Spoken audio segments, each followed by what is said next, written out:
Guys আমার পিসির game play তো অনেক দেখলেন, কিন্তু মোবাইলে আমার গেম প্লে কেমন? তো এটা দেখানোর জন্য ভাবলাম দুরন্ত ভাইয়ের সাথে একটা ভার্সেস করা যাক।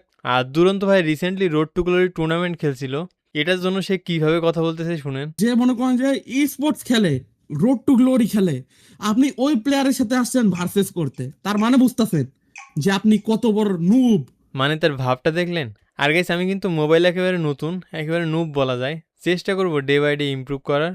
আর ম্যাচটা অবজার্ভ থেকে রেকর্ড করা, আমি চাইছিলাম স্ক্রিন রেকর্ড করতে, কিন্তু মোবাইলে রেকর্ডিং অন করলে ল্যাগ দেয়, যার জন্য অবজার্ভ থেকে রেকর্ড করলাম। প্রথম রাউন্ডে কি হয় দেখেন, গেম প্লে থেকে বেশি ফোকাস দিবেন তার কথাগুলোই।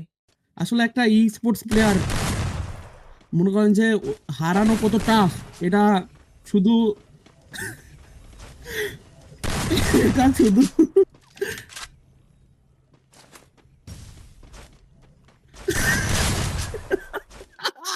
কইলাম না, একটা ই স্পোর্টস প্লেয়ার যে থ্রো বল ইউজ করে, যে অ্যাক্টিভ স্কিল ইউজ করে, যে আইকিউ ইউজ করে, সেই হলো ই স্পোর্টস প্লেয়ার, বুঝছেন? আর কি বলবো মুন্না ভাই।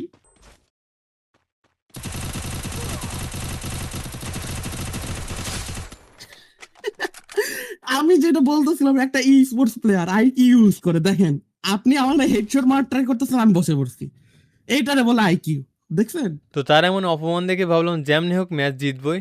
তারপর দেখেন ভাই, ভাই তো চেতে গেছে, আয় রে ভাই চেতে গেছে ভাই, ভাই চেতে গেছে। এখানে সে বেশি আইকিউ দেখাতে গিয়ে নিজের ফ্ল্যাশে নিজেই কানা হয়ে যায়। তারপর আমি তাকে এখানে অনেক মারার চেষ্টা করি। ভাই আমি আমি কষ্টের কথা কারে বলবো, ফ্লাশ মারছি একেবারে এম কইরা, ওই ফ্লাশে আমি কানা হয়ে গেছি ভাই। এদিকে মুন্না ভাই পালানোর চেষ্টা, কিন্তু পালাতে কি পারবে? তো ফাইনালি মোবাইল দিয়েও একটা হেডশট দিয়ে দিই, যেটা আপনারা দেখতে যাচ্ছিলেন। একটু সময় নিয়ে প্র্যাকটিস করলে আশা করি মোবাইলেও খেলতে পারবো। তো এর পরের রাউন্ডে আমি ম্যাক্স 7-এ যাতা দিয়ে দিই, আপনি লোকেশন কেমনে দেখলেন?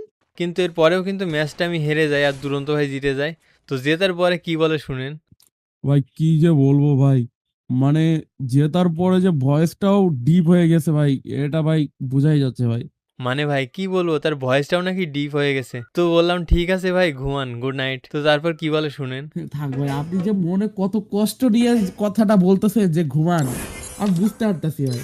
মানে কি বলবো ভাই, এত কষ্ট নিয়ে, মানে আপনার ভয়েসের মধ্যে একটা কষ্ট, মানে কষ্টান্ত চলে আসছে, কষ্টান্ত। আমি শুনেই বুঝছি যে আজকে ঘুমাইতে গেলে আপনার কামড়াবে ভাই। এরপর কিন্তু আমি ঘুমাইতে যাই, কিন্তু 10 মিনিট পরে আবার কল করে খোঁচা দিতে থাকে। কল ধরছি না বলে আবার ভয়েসও পাঠায়, ভয়েসটা আর না শোনালাম। তো আপনাদের এমন ফ্রেন্ড থাকলে কমেন্ট অবশ্যই জানাবেন। টাটা।